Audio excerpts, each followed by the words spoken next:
Breakthrough awaits when we bench blueprints with assorted anticipation, wherever looking for connection and lockdown may lead. By a month later, mid-March 2020, new orders put a pin in the problem only being over there. All remember that plans were quickly and ruthlessly rumpled throughout the planet, while opinions on whether precautions were proper or realistic ran rampant. Previously regarded as a symbol for spotless sight, 2020 turned synonymous with turmoil for scores, as roles and the rules to play them were renegotiated regularly. Personally, I received a reprieve, but I recognized that my period of rest was a result of a paroxysm of pain for a passel of people. While I parked in an oversized chair with an ottoman and plenty of pillows and wrote, or relegated already written words to pictures, others' worlds were being wrecked. When orders pushed all non-essential offices off-site, my office offered an unpaid pause for whoever required it. So while in the process of requisitioning a more powerful provider for obtaining the net, I opted to put off returning to work at my residence until it was ready. A roughly 2-week recess that was purely optional but provided a preference that I could afford. Regularly restarting my residence's router while playing is one thing, but while being paid to be productive is another. So I requested to not start there until I could set something up. The provider and router switch was satisfactory, but still subpar. So although I took pleasure in operating from the privacy of a personal, oversized chair with plenty of pillows and an ottoman, the moment it was legal, I looked into being let to move back into the office. Once more, I was in a position of possessing personal peace, but being painfully perceptive that others were not. Of course, this was not new. My life looks conclusively jovial compared to the log listing all, and for many, many, many moons, this made me misprise myself. I love my life, but loathe myself. Made its miserable move to and through my mouth almost mechanically. I allowed a list of my lacks to linger and lead the mathematics of insecurity, maintaining that another would make more out of the materials allowed me. That mini library I considered constructing in my narthex, they'd make it. I had more memoirs than most, so that March when the normal one was open no more, I mused, maybe I could make my library available. But I minded not to, lest I make a mess and manage to leave a microbe on one, leading to coverage by leech-like media, always looking for another loss to monetize, and maybe cops, and lots of interrogatory interviews, and maybe more madness would materialize, like a mad landlord who'd make me leave my nest, or neighbors making noise over a parade of patrons, or no. I never made any loans. My myriad of memoirs and mostly nonfiction manuscripts are now made inaccessible, even by me, by the mess that has been made next to them. I needed a mission more me, a labor of love that could be completed alone. I'd let a little league in on the model, but not make much of it until a long, long, long time later, until its completion. My conjecture that it would then just be ignored would be incontrovertible, and I'd initiate an incoming idea, or just as likely I'd continue on any one of the innumerable initiatives having been instigated earlier. I'd happily go back and forth between a few exaggerated endeavors eventually, but first I'd expand the empathy engineering exercise to envelop even more friends experiencing distressing circumstances. Basically all. By April, the same decisive choreography of 600 words became 6,000. Still barely 60 days since Kat and I came back. Although here I add a bit that came into being afterwards. In April 2020, the 6,000 word summation of all I had to say, so I believed, began with this biblical allusion. Zeal for your house consumes me. Zigzagging through my yearnings is a way to weave my values into an unusual trap.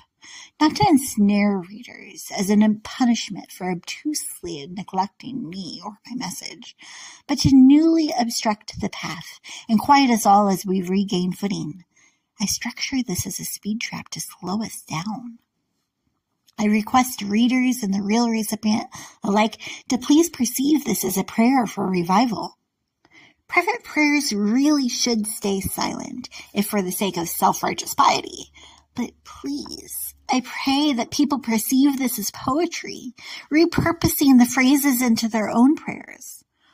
Obviously, I'm predicting that this will be read, at least by my parents. Private opuses are often poorly planned, and quotes from those rarely read like spoken word speeches. So I would not spend so much time settling upon sentences that sound right if I regarded this as a solitary thing, too sacred to share. But I request that this provoke your people into quiet recesses where you can show them for themselves that you can still save us, where you can refresh them and send them back out ready to prove your power and publicly pronounce, if pertinent, that you are real. Reveal to us the rightness and wrongness of religions so that we may in turn solidify our own stances before standing behind the promises that we provide others on your behalf.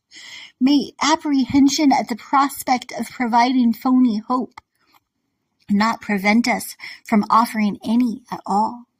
I pray that this poem practices what it preaches and praises you while pursuing the potential it possesses to be quixotically relatable and salient. I'll salvage every scrap of truth that I can set my sights on if it serves to reveal the quiddity of this path, observed by innumerable masses and yet mistakenly mangled by just as many. May I not maim the message even more than others have before me. I must manage the mounting misgivings about this manifesto because while you've let me maintain my inadequacy orally, I'm obsessed with a new momentum and need for this news to be known that overtakes my own preference for obscurity. Knowing me, that can only come from you. Neutrality is not an option, for you are not objective in your opinion of how we are protecting your people. But I prefer referring to someone else's perspective in place of my own. Neutrality has been my main modus operandi. Not always in my mind, but it's not an outlandish proposition that I often overlook promoting, polishing, or even possessing an outlook of my own. Participants at my wedding may quote my relishing subjective to someone else's steering of the scenario by telling of the time I shrugged when asked of a schedule, saying they told me to show up in a white dress, so here I am. So I struggle to share this. I seek to escape the spotlight, but that ship has sailed. So yes, Savior, speak. I strive to seek you in turn. You show me so that I can tell them so that they can share the truth too. Show them too. May students seek you with success and then share those stories about you showing up.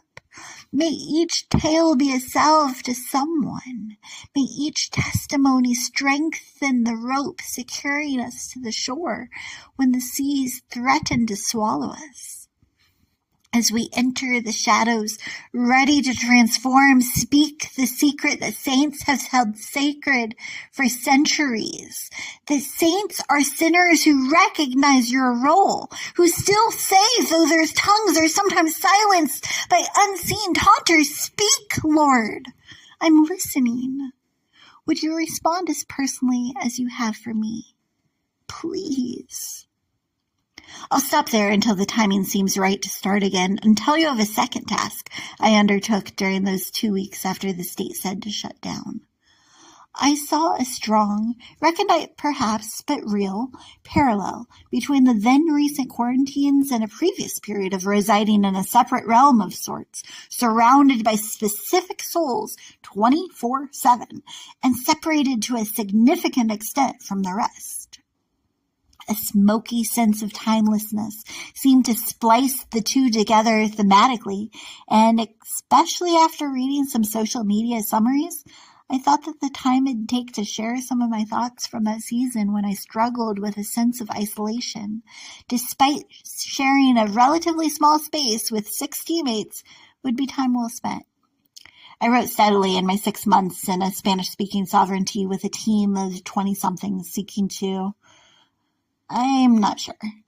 We said it was a trip intended to serve, but I think there were several reasons we assembled there. 10 years later, in the 2020 hindsight, still not satisfactory to study a sphere as esoteric as the stars. I reread some of those thousands of scribbles and started to type out one spiral-bound record in particular that really seemed to summarize the rest. As a sweet serendipity, at the time that I set its seal, this one took 1 month instead of 2, I had assigned it a sobriquet. A series of love letters. So the script started with a title. It was written primarily in our resort of sorts.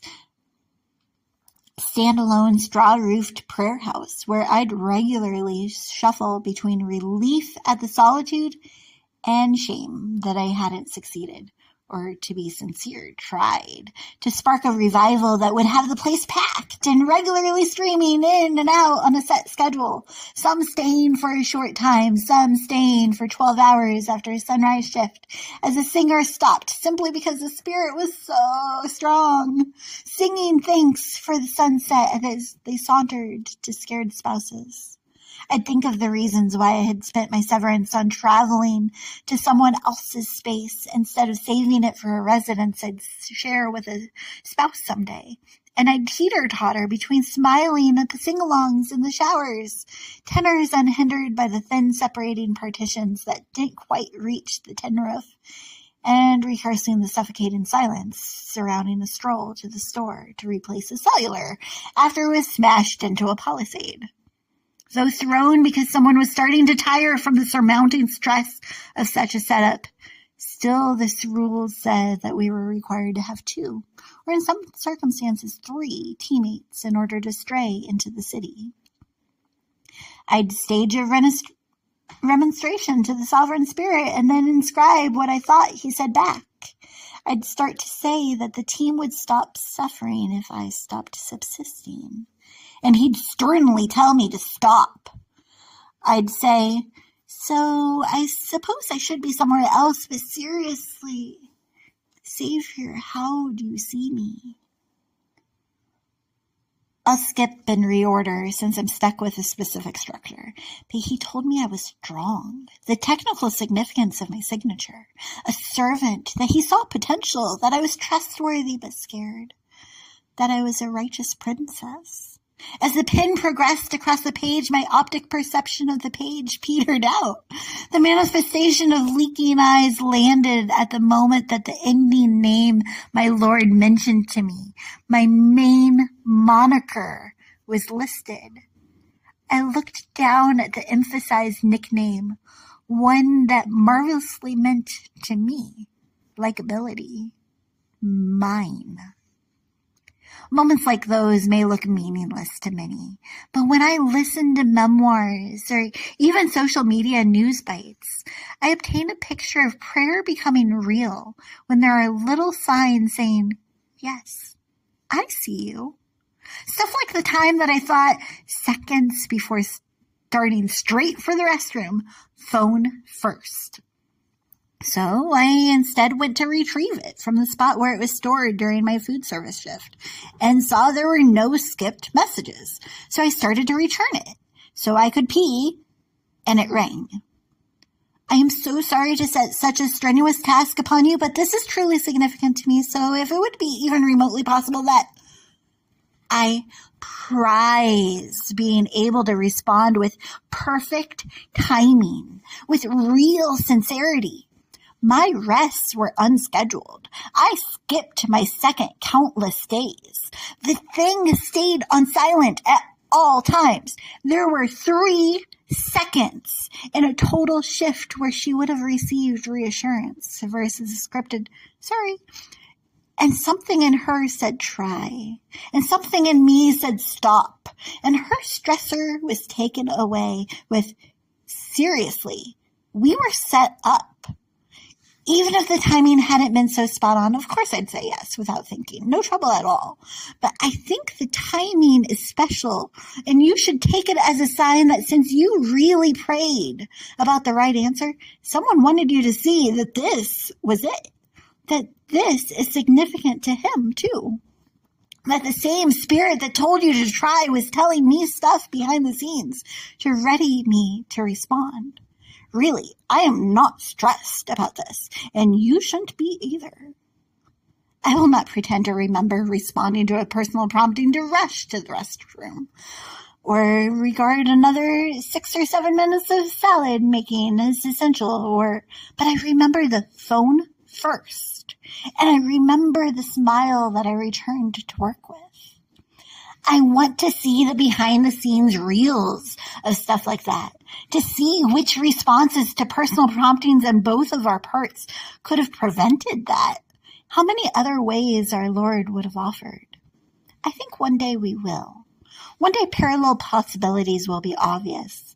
One day public and private attempts to pass ourselves off as perfect will be observed along with their outcomes. We'll be presented with people older and not, who also attempted to pass themselves off as incapable of being overwhelmed and insisted it of others also, because we set an impossible precedent. One day, the organizers of public outcries, who are often also the people who put together private, quieter retreats without seeking thanks, without assurance that their work will be appreciated, that the restoration of righteousness that they picture will ever happen, will have their eyes opened to their impact. People in the public eye who receive, seconds after they step off stage, texts about how they said something to slight a cynical syndicate, searching for truth but unsure of who to rely on, will be made aware of those who seemed stoically silent to the stranger, but whose transformation was overwhelmingly visible to everyone else. Yes, we only live once. But what if we were able to experience and re-experience the ways our lives have rippled, in ways better and worse? Would we want to relive various versions of who we've been, especially through another's eyes? I wouldn't, but I think one day we will.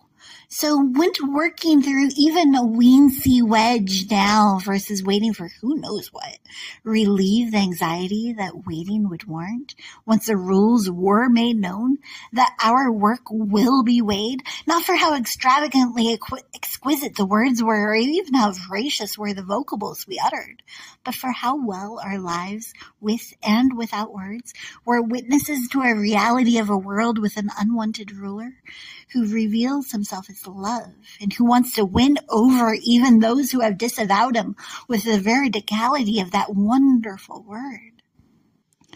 Yet where to start when words wander from their exegetical weightiness? Vintage vinyls want to know, what is love?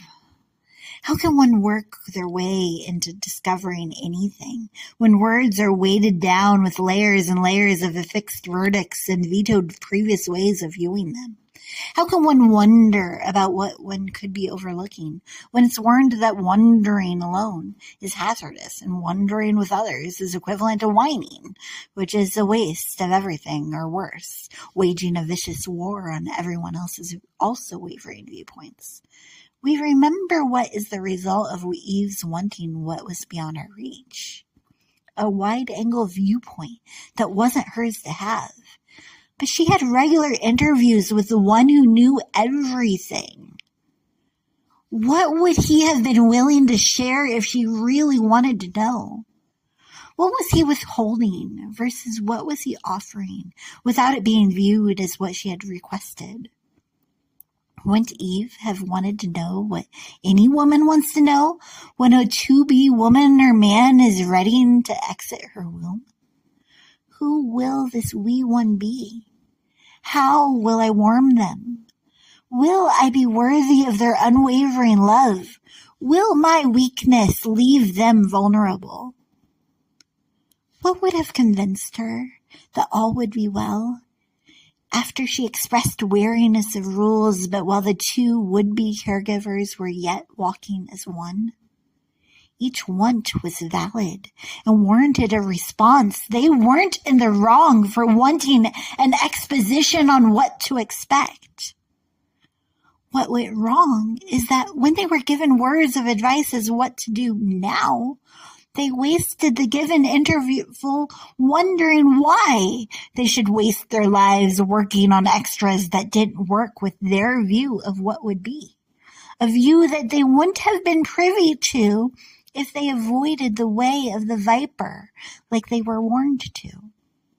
Voracious for swift results, they went to the worthy one's would-be rival, whose words they had been warned would not be sweet, regardless of what would be expressed. They were perceived as sweet, though, thought-provoking and wondrous. I once had a vision while not awake of a wisp wooing someone to vault into a vacuum with the words, "You know you want to." After the words warranted the requested response, the few watching vanished and reappeared over his erect cadaver, while the wisp wryly wrinkled his visage into what should be a warning for all watching. He wasn't watching out for the man's welfare when he welcomed him to yearn for the unknown. I had watched up to a very similar environment was witnessed on TV that very afternoon. A wisp walking in a wonderfully unworried environment, exclaiming wondrous visions of his own. Walking with him was a man bewitched at the words, wanting whatever would come out, not worried about whether the words were veracious, only that they were well executed. That previous week, a warning in me had requested I avoided watching that movie. But when invited to watch it, I replied, why not? Warnings went off in me until that exchange when the words, "Well, I'll allow you to witness what you just welcomed in," went through my vortex. All wariness was then vanquished, but it was as if my most valuable friend was wounded by my vicious unresponsiveness to a week's worth of requests. Walking away from the movie, I went after my love, but for years now, I've allowed what was witnessed that evening to be a witness for anyone who would wait for me to express it. Wondrous visions are wily. Wondering what awaits is a sword, whetted twice. Wanting to carve away in a wilderness, knowing you'll return with weaker ones than you, is one thing. Wanting to know exactly what to expect so one can avoid expending valuable sweat equity only works if we're willing to not know everything and to work at what we do know. So what would have convinced Eve to wait, even if various viewpoints were swimming within her, all wanting outweigh the others?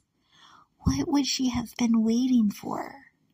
If Adam and Eve were quarreling even then, in that pre-wormhole, post-whispering about whether to believe the worldly wisdom world that ours aspires to, their awareness of the vault of volatility within themselves would have been exasperating, and they would have wanted to know that they wouldn't be in exile forever. What we yearn for as a Zion-like apparition that we've been banned from would begin to come across as a desert when expected to face up against what they had heard. Imagine the joy rides they'd imagine after that initial conversation. Lucifer. Lo and behold, they've come at last. I was looking lonely over here. Man and Mrs. Lucifer laughs. Lion clasped your lips. Man and Mrs. looking lost and mumbling to one another. Maybe this was a mistake. Lucifer, louder laugh. Oh, look, I called you over here because it was clear you were lonely. I'm content with my companions here, but the Lord can be lousy company. Man and Mrs., looking clearly uncomfortable. Maybe? No, I mean, that's not what I mean. I mean, he's not mean. We merely noticed you making it look like you had lots to make known. But we couldn't listen from over in our corner, so... Lucifer, I'm listening. Man and Mrs., that's all. You just looked like you could use some company, but if you're okay, well... Lucifer, leave? You just came. Let loose a little. Look around. We're alone. What's on your mind? Man and Mrs., Mr. Lucifer? Lucifer.